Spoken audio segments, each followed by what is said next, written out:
Hello மக்களே! பொதுவாக நம்ம ஆடம்பரமான விஷயத்த பற்றி நம்ம பேசும்போது நம்ம நினைவுக்கு என்ன வரும்னா, அந்த கார், அப்புறம் தங்கம், வைரம், அப்புறம் அது இல்லாமல் ட்ரெஸ்ஸஸ் பற்றி கூட சொல்லுவோம்.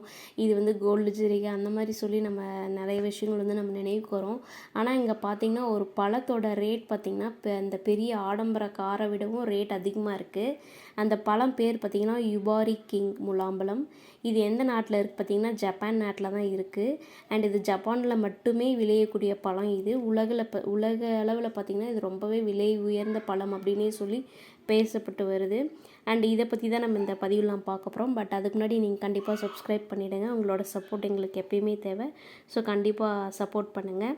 ஜப்பானில் எங்கே இருக்குது அப்படின்னு பார்த்தீங்கன்னா ஹாக்காய்டோ தீவு அந்த தீவில் தான் இருக்குது. அங்கே யூபாரி அப்படிங்கிற பிளேஸில் தான் வந்துட்டு இந்த பழம் வந்து இப்போ விளையுது. இந்த பழத்தோட கேரக்டர்ஸ் பார்த்திங்கன்னா வட்ட வடிவமாக இருக்கும். அண்டு மேலே அந்த வலைப்பின்னல் பார்த்திங்கன்னா ரொம்ப மென்மையாக இருக்கும். அது உள்ளே இருக்க அந்த பல்ப்பும் பார்த்திங்கன்னா ரொம்ப பளபளப்பான நல்ல சதையோடு இருக்கும். அண்டு இதோட மெயின் கேரக்டர் பார்த்திங்கன்னா நேர்த்தியான இனிப்பு வந்து பக்கா டேஸ்ட்டாக இருக்கும். அவ்வளோ ஸ்வீட்டாக இருக்கும். சாப்பிட்றதுக்கு ரொம்ப எல்லாருமே விரும்பி சாப்பிடக்கூடிய ரேஞ்சில் தான் அது இருக்கும்.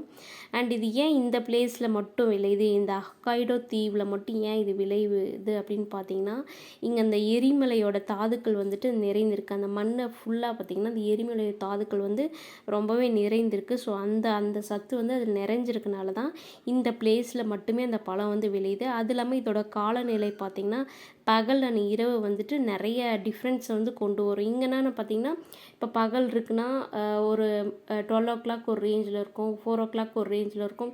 அப்படியே படிப்படியாக கொஞ்சம் கொஞ்சமாக கூலிங்காக அந்த மாதிரி வரும். பட் அங்கே அப்படி இல்லை. அது பகலுக்கும் இரவுக்குமே நிறைய வித்தியாசத்தை கொண்டு வருது. அண்ட் இது இன்னொரு விஷயம் பார்த்திங்கன்னா நறுமணம் வந்துட்டு தனித்துவமாக இருக்கும். இனிப்பும் தனித்துவமாக இருக்கும். ஸ்பெஷல் ஃபீலிங்ஸ் வந்து நமக்கு கண்டிப்பாக கொடுக்கும் அந்த பழம் நம்ம சாப்பிடும் போது. அண்ட் அது இல்லாமல் இது நார்மலாக கல்டிவேட் பண்ணுறது வந்து சாதாரணமாக நம்ம எல்லா பழங்களும் கல்டிவேட் பண்ணுற மாதிரி இது இருக்காது. நீர், வெப்பநிலை, சூரிய ஒளி, ஈரப்பதம் இதெல்லாம் வந்துட்டு கரெக்டாக நம்ம நோட்டீஸ் பண்ணணும்.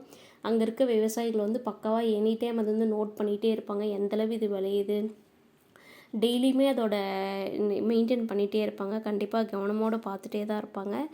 சம்டைம்ஸ் பார்த்திங்கன்னா ஒரு செடியில் ஒரு பழம் மட்டுமே விளையும். ஸோ அந்த செடியோட டோட்டல் சத்தும் பார்த்திங்கன்னா அந்த ஒரு பழத்துக்கு கொண்டு போய் சேரும். ஸோ அந்த பழம் வந்து ரொம்பவே சக்தி வாய்ந்ததாகவும் இருக்கும்.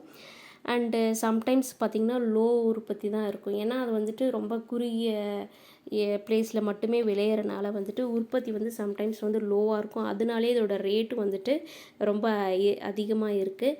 அண்ட் அறுவடை முடிஞ்சதும் பார்த்திங்கன்னா டேரெக்டாக யாரும் போய் வந்து சேல் பண்ண மாட்டாங்க. எங்கள் பாரம்பரியமாக ஒரு முறை இருக்கும். என்ன பார்த்திங்கன்னா ஏலம் விடுவாங்க. ஸோ அந்த ஏலம் விடும்போது யார் எடுத்துக்கிறாங்களோ அவங்க தான் எடுத்துப்பாங்க. 2016 பார்த்திங்கன்னா 2 பழத்தோட ரேட் வந்துட்டு கிட்டத்தட்ட 33 லட்சத்துக்கு வந்து அது சேல்ஸ் ஆச்சு.